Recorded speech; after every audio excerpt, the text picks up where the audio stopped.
సామాజిక అస్త్రం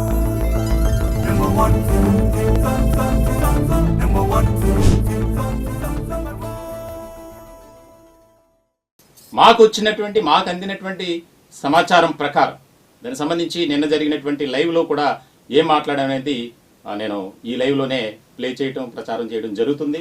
అయితే దీనికి సంబంధించి ఇప్పుడు జరుగుతున్నటువంటి పరిణామాల నేపథ్యంలో ఏ రకమైనటువంటి జాగ్రత్త వహించాలి, అలాగే ఈ యొక్క ఫేక్ బాబాలు కానీ, ఫేక్ పాస్టర్లు కానీ, ఫేక్ ఇమాములు కానీ భక్తి ముసుగులో జనాల్ని దోసుకుంటున్నారు.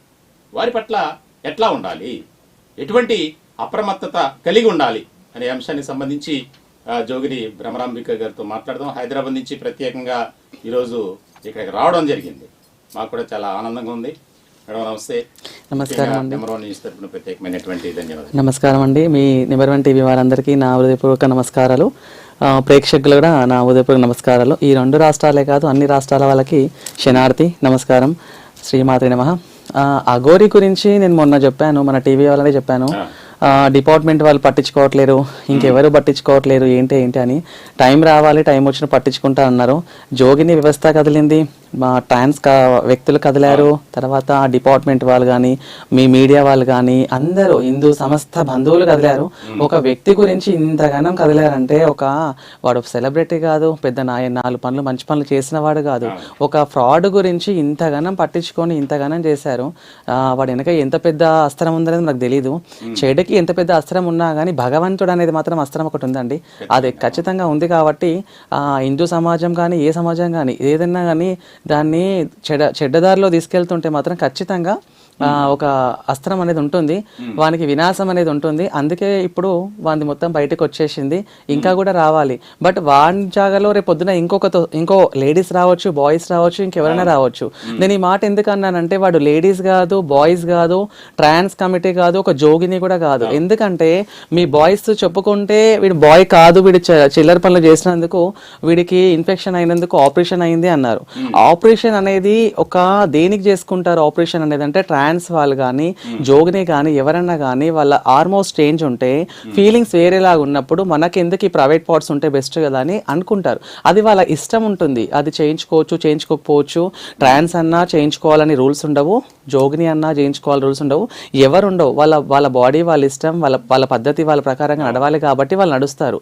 వీడు అన్నిటినీ వాడుకున్నాడు, బాయ్ అని కొన్ని రోజులు వాడుకున్నాడు, మళ్ళా ఒక అఘోరి మాత అని వాడుకున్నాడు, మళ్ళీ తర్వాత ట్రాన్స్ అని చెప్పి కమిటీలో వాడుకున్నాడు. అట్లా ఎంతమంది పేర్లు తెచ్చి వాడుకున్నాడు. అది నెక్స్ట్ నేను ఈ టాపిక్ ఎందుకు తీసుకొస్తున్నాను అంటే, ఇప్పుడు వీడికి జైలుకి తీసుకెళ్తుంటే వీడి ఫేస్లోనే మీరు చూడండి, నేనేం చెప్పాను, మీరు ఆల్రెడీ ఫోన్లో కానీ టీవీలో కానీ చూడండి, లైవ్లో తనకు హ్యాపీగా జైలుకి వెళ్తున్న ఫీలింగ్ ఉంది.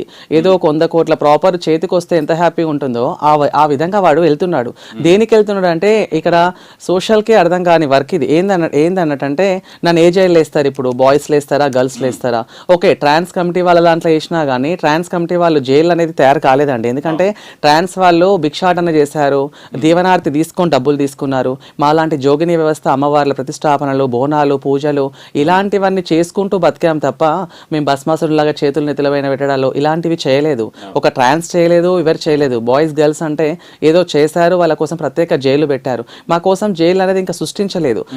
మాలాంటి పవిత్రమైన మనుషుల మధ్యలో ఇలాంటి చీడపురుగును తీసుకొచ్చి వేయడానికి ఛాన్స్ కూడా లేదు. వీడి కోసం ప్రత్యేక జైలు కూడా కట్టడానికి కూడా ఛాన్స్ లేదు. ఎందుకంటే వీడు పెద్ద స్మగ్లర్, వీడు పెద్ద వేస్ట్ క్యాండిడేట్ తెలుసు మీకు.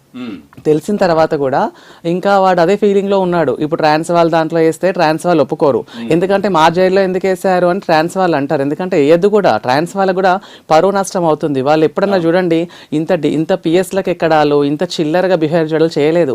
భిక్షాటన చేసుకున్నారు, వాళ్ళకి ఏందో సొంతంగా పూజలు ఉంటే పూజలు చేసుకున్నారు, ఆ విధంగా ఏదైనా వర్క్స్ ఉంటే వర్క్ చేసుకున్నారు. మా తెలంగాణ రాష్ట్రంలో మొన్ననే రేవంత్ ప్రభుత్వం గారు కొన్ని డిపార్ట్మెంట్లో జాబ్స్ కానీ ఎన్నెన్నో జాబ్స్, వాళ్ళకి ఎడ్యుకేషన్ ప్రకారంగా ఏ జాబ్ కావాలంటే ఆ జాబ్స్ ఇచ్చారు.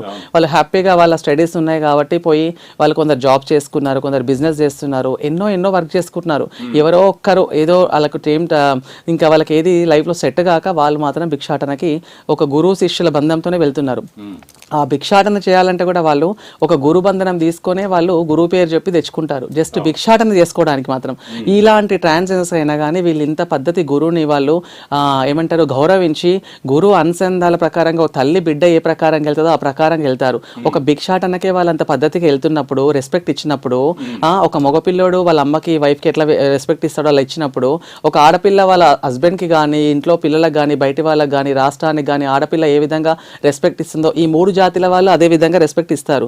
వీడు ఈ 3 జాతులకు కానీ క్యాండిడేట్ అండి. ఎందుకంటే ప్రతి వాళ్ళకు గురువు అనేటోడు ఉంటాడు. శివశక్తి కానివ్వండి, జోగినికి కానివ్వండి, ఆఖరికి భిక్షాటన చేస్తున్న ఒక ట్రాన్స్ అయినా ఎవరైనా సరే వాళ్ళకైనా కానీ ఒక గురువు అనేటోడు ఉంటాడు.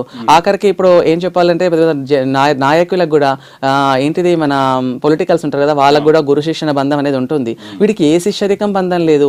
వీడికి ఒక అఘోర శిష్యరికం బంధం ఉందంటే మరి వాళ్ళు అరెస్ట్ చేస్తే ఏ అఘోర వీనికి సంబంధించిన పెద్ద అఘోరాలు రాలేదు. మా లాంటి వాళ్ళకి ఏదైనా చిన్న మిస్టేక్ చేస్తే మా గురువులు ఉంటారు, జోగిని వ్యవస్థ గురువులు ఉన్నారు, ట్రాన్స్ కమిటీ వాళ్ళకి గురువులు ఉన్నారు, ప్రతి వాళ్ళకి గురువు అనేది ఉంటాడు. వీడికి గురువు లేడు అంటే గురువు లేని విద్య గుడ్డి విద్య అన్నట్టు వీడు సృష్టించుకొని చేసుకున్నాడు. మాకు మీకు బ్రహ్మరాంబిక గారు ముఖ్యంగా ఈ యొక్క అఖాడాల నుంచి గానీ లేదంటే దానికి సంబంధించి ఎవరు కూడా ఒక డిక్లరేషన్ అనేది ఇవ్వాల, లెటర్ కూడా ఇచ్చారు. ఏమని మాకు ఈ యొక్క శ్రీనివాస్ కి ఎలాంటి సంబంధం లేదు అని. ఎవరిచ్చారు? చాలా మంది బయటకు వచ్చి మాట్లాడారు. అలాగే ట్రాన్స్ వాళ్ళు కూడా వాల్యూ పోతుంది అన్నారు. ఒక జోగిని వ్యవస్థ కూడా ఎందుకు వచ్చాను నేను, జోగిని వ్యవస్థ రూపంలో ఎందుకు వచ్చానంటే, ఒక జోగిని రూపంలో ఒక మంగళసూత్రం కడతారు మాకు. ఎందుకు కడతారంటే మేము కళ్యాణం ఇంకా భగవంతునికే చేసుకుంటాము, మా కళ్యాణం వద్దు శివుడి మీదనే ఆధారపడతాము అంటే ఆ భగవంతునికి చూపించి ఒక కత్తి కానీ విగ్రహాన్ని కానీ చూపించి మా దాంట్లో పెద్దవాళ్ళు ఇంట్లో పేరెంట్స్ని ఒప్పించి అన్ని ఒప్పుకున్న తర్వాత నియన బంధాలు ఉంటాయి, ఈ బంధనాలు ఉంటాయి అమ్మా, మీరు ఈ విధంగా వెళ్ళాలా, ఈ విధంగా పరువు నిష్టాలు ఉంటాయి, ఈ విధంగా వెళ్ళాలా, మీరు చెలామణి చేయకూడదని మా గురువులు మాకు ఇవన్నీ చెప్పిన తర్వాత వాళ్ళ పాదం తీసుకొని మేము అప్పుడు ఆ పుస్తకాలు భగవంతుని రూపంలో చూపించుకొని కట్టుకుంటాం. ఆ పుస్తకాలు కట్టుకుంటాము ఒక జోగిని వ్యవస్థల.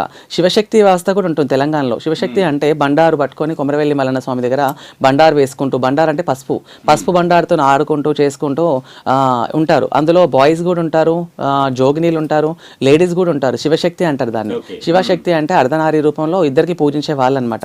వాళ్ళు కూడా దేవుడి కళ్యాణం అని పటం వేసుకున్నప్పుడు మాకు రుద్రాక్ష కడతారు. ఈ రుద్రాక్ష ఏంటంటే ఒక గురువుకి ఒక శిష్యరికానికి బంధం. ఈ రుద్రాక్ష నేను కడుతున్నాను, దీని నియమాలు ఇట్లా ఉంటాయి, దీని పద్ధతులు ఇట్లా ఉంటాయి, మీరు ఇలాగే ఉండాలా, తలోంచి బతకాలా, జాగ్రత్తగా ఉండాలా, మీరు ఏదైనా మిస్టేక్ చేస్తే వాళ్ళకి ఎదుటి వాళ్ళకు ప్రాబ్లం ఉంటే వాళ్ళు తప్పు చేస్తే మీరు తలెత్తి మాట్లాడాలా అని చెప్పి ఒక నియమ బంధం అనమాట. ఒక భార్య భర్తకి పుస్తల బంధం ఎలా ఉంటుందో రుద్రాక్ష అలాంటి బంధం అనమాట. జోగిని వ్యవస్థ ఏంటంటే కళ్యాణం దేవుడికి చూపించి ఇంకా నువ్వు ఎవరికి చూడొద్దమ్మా, భగవంతుని రూపంలోనే ఉండాలని వాళ్ళు మాకు పెడతారు, కళ్యాణం చేస్తారు. వీడంతా వీడే పుస్తలు కట్టుకుంటాడు. ఒక జోగిని వ్యవస్థలో ఒక జోగిని అన్నప్పుడు ఒక జోగినికే పుస్తక కట్టే అర్హత ఉంది, అంతేగాని మగవాళ్ళకు ఆడవాళ్ళకి కట్టే అది ఎక్కడ లేదండి. వీడు ఒక తాయితలు కట్టినట్టు, రుద్రాక్షలు కట్టినట్టు బాయ్స్ కి పుస్తకాలు కట్టడం ఏంది, గర్ల్స్ కి పుస్తకాలు కట్టడం ఏంది, అన్ని వాడు వేసిన వేషాలు కనుక చూస్తే అన్ని ఫేకే. ఈ అరెస్ట్ చేసినటువంటి సందర్భంలో పోలీసులు మోకిల పోలీస్ స్టేషన్ నుంచి ఒక ప్రెస్ నోట్ ఇచ్చారండి. దానికి సంబంధించి చాలా కీలకమైనటువంటి అంశాలు దీంట్లో ఉన్నాయి. Mokila police arrest self styled Aghori Mata for fraud and criminal intimidation. 23 April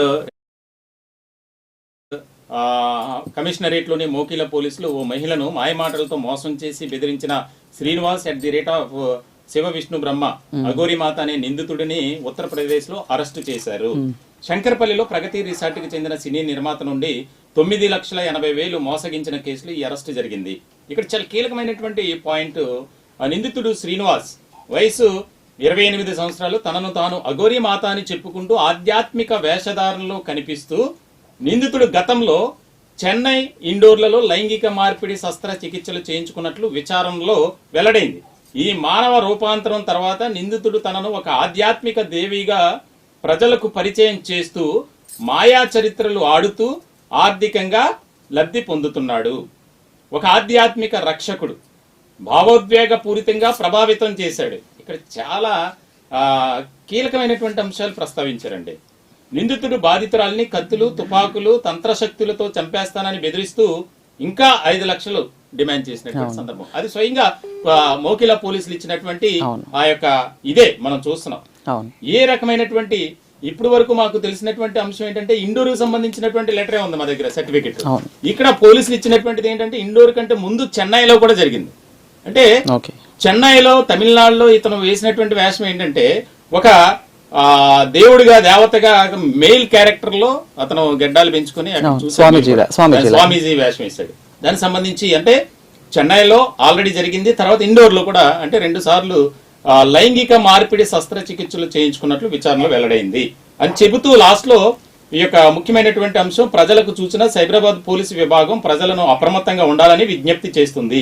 తంత్రశక్తులు ఉన్నాయని పూజల పేరుతో డబ్బులు డిమాండ్ చేసే మోసగాళ్లపై నమ్మకం పెట్టుకోకండి. ఇటువంటి అనుమానాస్పద కార్యకలాపాలను గమనించిన వెంటనే మీకు సమీపంలో పోలీస్ స్టేషన్ లేదా 100 నెంబర్కు సమాచారం ఇవ్వండి. అంటే వీడిని ఒక ఫేక్ గాడని పోలీసులు ధృవీకరించారు. మేము ఆల్రెడీ ఎప్పుడో ధృవీకరించాం. ఎందుకంటే వీడి వేషాలు కానీ వీడి కార్యకలాపాలు కానీ ఒక రకమైనటువంటి అంశంగా ఇది మనం చూడాలి. ఇక్కడ ముఖ్యమైనటువంటి అంశం పోలీసులు రిలీజ్ చేసినటువంటి ప్రెస్ నోట్. ఓకే, దీనికి సంబంధించి చాలా కీలకమైనటువంటి చర్చ కూడా జరుగుతుంది.